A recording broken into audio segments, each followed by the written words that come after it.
তোমাদেরকে কেটে দেখাবো কতটা নরম হয়েছে। এই দেখো দই বড়াটা কতটা নরম আর স্পঞ্জি হয়ে, দেখো ভেতরটা একদম নরম, গলে যাচ্ছে একদম। এইরকম নরম তুলতুলে বাড়িতেই যদি দই বড়া দোকানের মতো বানানো হয়। দই বড়াটা আমি এখন খেয়ে দেখছি কতটা সুন্দর হয়েছে, দেখে তো লোভ সামলানোই যাচ্ছে না।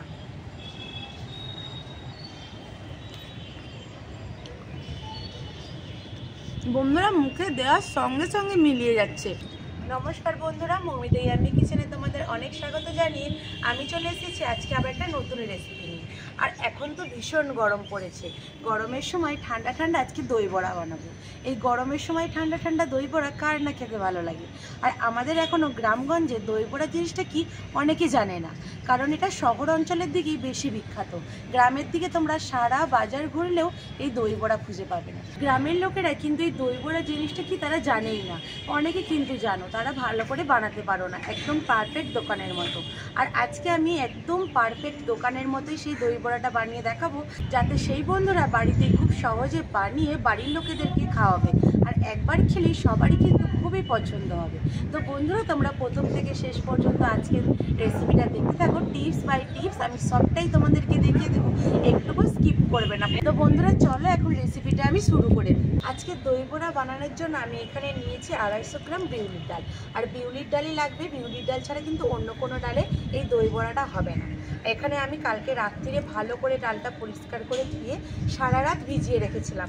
আর ডালটা দেখো কত সুন্দরভাবে ভিজেছে ডালটা। তোমরাও যখন বানাবে রাত্রিরে অবশ্যই এই ডালটা ভালো করে ধুয়ে বিউলির ডালটা ভিজিয়ে রেখে দেবে, তাহলে ডালটা খুব ভালোভাবে বাটা হয়ে যাবে। এখন এটা আমি বেটে নেব। আমি এখানে একটা মিক্সিং জারের মধ্যে ডালটা নিয়ে নিচ্ছি, ভালো করে জল ঝরিয়ে। তোমরা চাইলে এই ডালটা শিলেও বেটে নিতে পারো। আর এই ডালটা একদম মিহি করে বাটতে হবে, যাতে একটুকু না এই ডালের গোটা অংশ থাকে। একদম পিনোত করে বেটে নিতে হবে, আর জলটা খুবই কম দিতে হবে।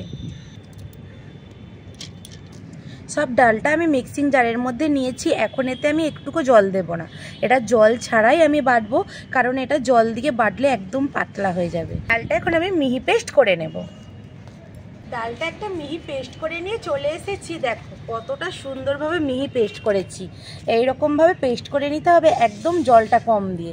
এখানে একটা বড় বাটি নিয়েছি, বড় বাটির মধ্যে এই পেস্ট করে রাখা ডালটা আমি ঢেলে নেব। কতটা দেখো টাইট হয়েছে যে এইরকম করে নাড়ালেও পড়ছে না। এইরকমভাবে একটু শক্ত করে বেটে নিতে হবে। ডালটা একটা বড় বাটির মধ্যে ঢেলে নিয়েছি। এখন ডালটাকে খুব ভালো করে ফেটাতে হবে। আর ফেটাবো যে আমি একভাবেই ঘুরোবো, এদিক ওদিক করে উল্টোভাবে ঘুরানো যাবে না। আমি এইভাবে ঘুরোচ্ছি, এইভাবেই ঘুরিয়ে ফেটিয়ে নেব। আর এইভাবে ঘুরোতে ঘুরোতে এইভাবে কিন্তু ঘুরোলে হবে না, একভাবেই যে কোনো ঘুরিয়ে নিতে হবে। এইভাবেই আমি 10 মিনিট ফেটিয়ে নেব, তাহলে ডালটা খুব ভালোভাবে ফেটানো হবে।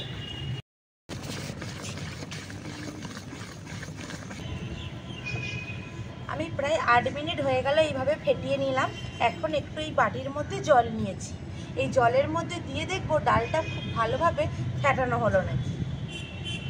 হাতে করে এরকমভাবে একটু তুলে এরকমভাবে জলে দিয়ে দেব। দেখো বন্ধুরা কতটা সুন্দর ভেসে উঠেছে, তার মানে আমার ডালটা খুব ভালোভাবে ফেটানো হয়ে গেছে। আমি একটু কিছু উপকরণ দিয়ে দেব স্বাদ মতো লবণ, আর দেবো অল্প একটু জিরে। এখন আমি দিয়ে দেবো গোটা মৌরি আর জিরেটা মুখে পড়লে খুব ভালো একটা স্বাদ আসবে। আবারও এটা খুব ভালো করে আমি ফেটিয়ে নেব। সব কিছু উপকরণ দিয়ে আবারও খুব ভালো করে ফেটিয়ে নিয়েছি। এটা এখন চাপা দিয়ে রেখে দেবো, দিয়ে উনুনটা ধরিয়ে নেব। বন্ধুরা উনুনটা ধরিয়ে একটা কড়া বসিয়ে দিয়েছি। আর সবার প্রথমে এই দই বড়াতে দেওয়ার জন্য একটা শুকনো মশলা বানিয়ে নেব। সবার প্রথমে 3টে শুকনো লঙ্কা দিয়ে দেব, আর দেবো 1 চামচের মতো জিরে, আর দেবো 1 চামচ মৌরি। এই 3টে উপকরণকে শুকনো করার মধ্যে একটু ভালো করে ভেজে নেব। শুকনো মশলা থেকে খুব সুন্দর একটা গন্ধ বেরিয়েছে, মশলাটাও আমার খুব ভালোভাবে ভাজা হয়ে গেছে। এখন নামিয়ে নেব।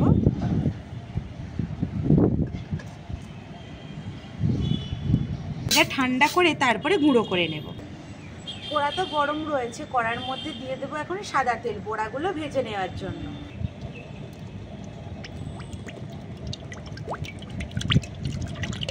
আর এই বড়াটা ভাজার জন্য বেশি কিন্তু তেলটা যাতে না গরম হয়ে যায়, কড়াতে তেল দিয়ে দিয়েছি। আর এখানে সেই জলটা বাটির মধ্যে রয়েছে, জলের মধ্যে হাতটাকে এইভাবে ডুবিয়ে নেব।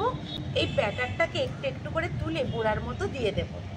আর অবশ্যই একটু জল হাত করে নেবে, তাহলে খুব ভালোভাবে হাত থেকে ছেড়ে যাবে।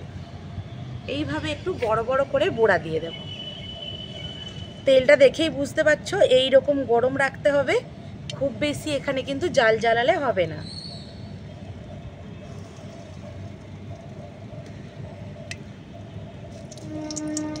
হালকা গরম তেলে আমি বড়াগুলোকে সব দিয়ে দেব। গরম তেলের মধ্যে বড়াগুলোকে আমি ছেড়ে দিয়েছি। এখন তেলটা নিয়ে এইভাবে বড়ার উপর থেকে ছড়িয়ে দেব, যাতে বড়ার উপরটাতে খুব ভালোভাবে তেলটা পড়ে যায়। বন্ধুরা দেখো ডালটা আমার কত সুন্দর ফেটানো হয়েছে, ওই জন্যে বড়াগুলো কতটা ফুলে উঠেছে।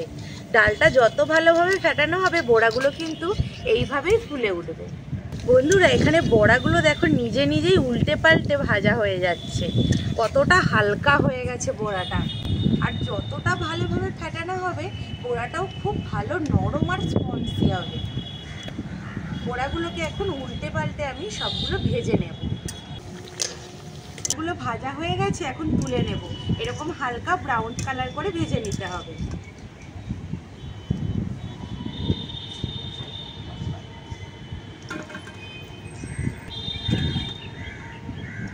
আবারও আমি জলের মধ্যে হাতটাকে ভিজিয়ে নিয়েছি, দিয়ে এইভাবে বড়াগুলোকে নিয়ে কড়ার মধ্যে দিয়ে দেব। এইভাবেই আমি বাকি বড়াগুলো ভেজে নেব। বড়াগুলো ভেজে নিয়েছি, সব বড়াগুলো আমার ভাজা হয়ে গেছে, কতটা বড় বড় হয়েছে। আর এখানে একটা বড় বাটির মধ্যে আমি জল নিয়েছি, এই জলের মধ্যে এখন আমি দিয়ে দেবো একটু লবণ। এখানে দেবো একটু বিট লবণ, আর দেবো একটু রেগুলার যে বাড়িতে রান্না করি সেই লবণ। লবণ দিয়ে ভালো করে জলটাকে একটু এইভাবে গুলিয়ে নেব। দিয়ে ভেজে রাখা বড়াগুলোকে এই লবণ মেশানো জলের মধ্যে আমি দিয়ে দেব।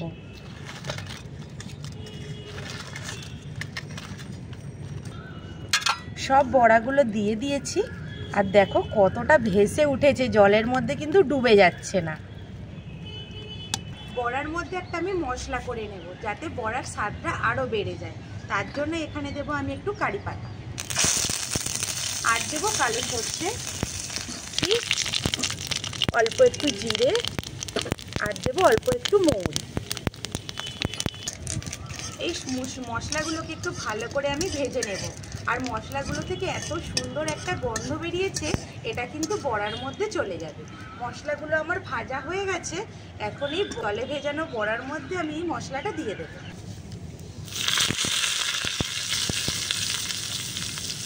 ভালো করে এইভাবে একটু আমি মিশিয়ে নেব, যাতে চারিদিকে ছড়িয়ে যায় এই মশলাটা। এই বড়াগুলো আমি উল্টে পাল্টে এইভাবে একটু মিশিয়ে নেব জলের মধ্যে। যেগুলো নিচে রয়েছে ওগুলো উপরে তুলে দেব, যেগুলো ওপরে রয়েছে এগুলো একটু এইভাবে নিচে নামিয়ে দেব। এখন এটাকে আমি চাপা দিয়ে রেখে দেব প্রায় 1 ঘন্টা। আমি একটা মিষ্টি চাটনি বানিয়ে নেব, যেটা টক মিষ্টি চাটনি বড়ার মধ্যে থাকে, খেতে খুব ভালো লাগে। তার জন্য এখানে নিয়েছি আমি পরিমাণ মতো চিনি। চিনিটা এখন আমি কড়ার মধ্যে দিয়ে একটু ক্যারামেল করে নেব, যাতে চাটনির কালারটা খুব ভালো আসে, ক্যারামেলের রঙটা পুরো চাটনিতে চলে আসে। বন্ধুরা এখানে চিনিটা থেকে কত সুন্দর একটা ক্যারামেল হয়েছে। আর এখানে আমি বেশি এটা পুড়িয়ে ফেলবো না, এই রকম কালারটাই কিন্তু অনেক। আর এখনও এখানে চিনিটা গলবে। এখানে নিয়েছি তেঁতুলের গাছ, এই তেঁতুলের গাছটা ক্যারামেলের মধ্যে দিয়ে দেব।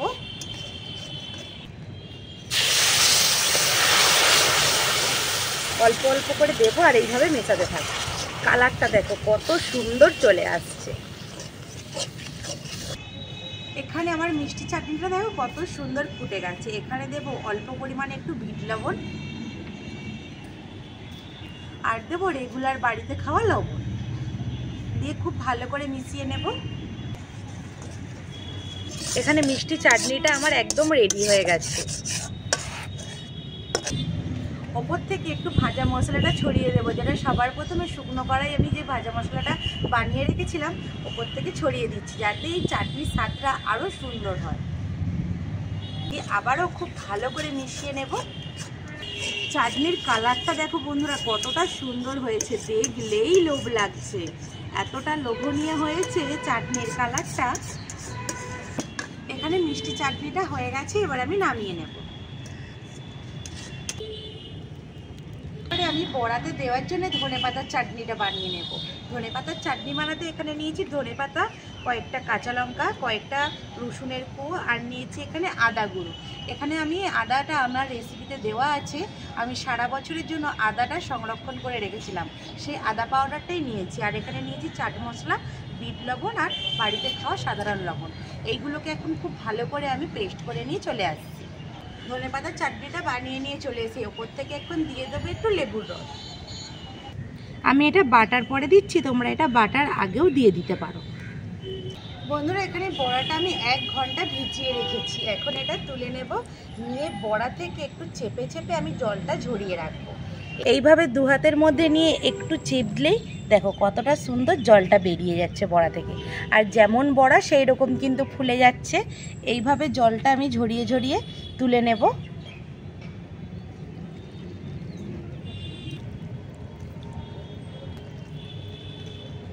বড়াগুলো ভালো করে জল ঝরিয়ে তুলে নিয়েছি। এখন আমি দই বড়ার জন্য দইটা ফেটিয়ে নেব। এইখানে নিয়েছি 250 গ্রাম টক দই।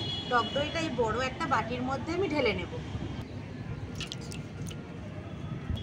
টক দইয়ের মধ্যে দেব সাধারণ লবণ, আর দেবো একটু বিট লবণ, আর দেবো এখানে 1 চামচ চিনি। দিয়ে খুব ভালো করে আমি এখন দইটাকে ফেটিয়ে নেব। বন্ধুরা এই গরমের সময় কিন্তু টক দই খাওয়া খুবই ভালো। গরমের সময় এরকম ঠান্ডা ঠান্ডা যাবতীয় শরবত খেলে মন প্রাণ সবই ঠান্ডা হয়। আর আজকে সেই রকমই আমি দই দিয়েই দই বড়াটা বানাবো, আর এটার নামও দই বড়া। দই না হলে কিন্তু দই বড়া হবে না। দইটা খুব ভালো করে ফেটিয়ে নিয়েছি। বড়াগুলোকে আর আমি দইয়ের মধ্যে দিয়ে খুব ভালোভাবে মিশিয়ে নেব। বড়াগুলোকে দইয়ের মধ্যে খুব ভালোভাবে মিশিয়ে নেব। মেশানো হয়ে গেছে, এবার একটা এরকম প্লেটের মধ্যে আমি বড়াগুলোকে তুলে নেব। এখানে একটা প্লেটের মধ্যে দই বড়াগুলো আমি সাজিয়ে নিয়েছি। ওপর থেকে একটু আমি যে মশলাটা ভেজে রেখেছিলাম সেই মশলাটা ছড়িয়ে দেব। এখনই দেখতে কতটা লোভনীয় লাগছে বন্ধুরা, দেখো। এরপরে দেব অল্প একটু বিট লবণ। ওপর থেকে একটু বিট লবণ ছড়িয়ে দিলে খেতে কিন্তু খুবই ভালো লাগবে। এইবার দেবো একটু ধনেপাতার চাটনি।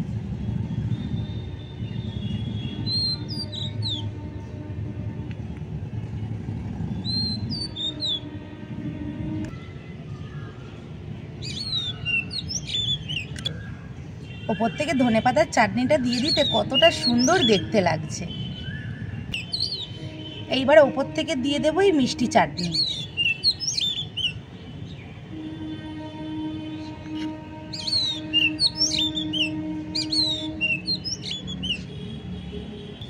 এইবার ওপর থেকে দিয়ে দেব একটু ঝুরি ভাজা।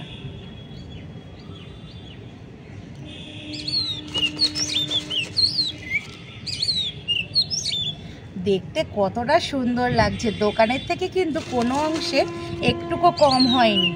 আর এই রকমভাবে বাড়িতেই দই বড়া বানিয়ে খেলে দোকানে তো যাওয়ার কোনোই প্রশ্নই ওঠে না। আর বাড়িতে এইভাবে বাড়ির লোককে বানিয়ে দিলেও তারা খুব ভালোভাবে খাবে। আমার দই বড়াটা একদম রেডি হয়ে গেছে। কতটা সুন্দর লাগছে অবশ্যই তোমরা কমেন্টে জানাবে। আর গ্রামগঞ্জে এরকম দই বড়া তো পাওয়াই যায় না বললে চলে। আর বাড়িতে তোমরা এইরকমভাবে দই বড়া বানিয়ে বাড়ির লোককে খাওয়াতে পারো। খুব কম সময়ের মধ্যে হয়ে যায়, খুব কম উপকরণে। এরকমভাবে বাড়িতে দই বড়া বানিয়ে দিলে বাড়ির লোক সবাই খেয়ে খুব খুশি হবে। একটা প্লেটের মধ্যে আমি তুলে নেব। এখানে একটা প্লেটের মধ্যে আমি একটা দই বড়া তুলে নিয়েছি, তোমাদেরকে কেটে দেখাবো কতটা নরম হয়েছে। এই দেখো দই বড়াটা কতটা নরম আর স্পঞ্জি হয়েছে। একটা হাতে করে তোমাদেরকে দেখায়, দেখো ভেতরটা একদম নরম, গলে যাচ্ছে। দই বড়াটা আমি এখন খেয়ে দেখছি কতটা সুন্দর হয়েছে, দেখে তো লোভ সামলানোই যাচ্ছে না।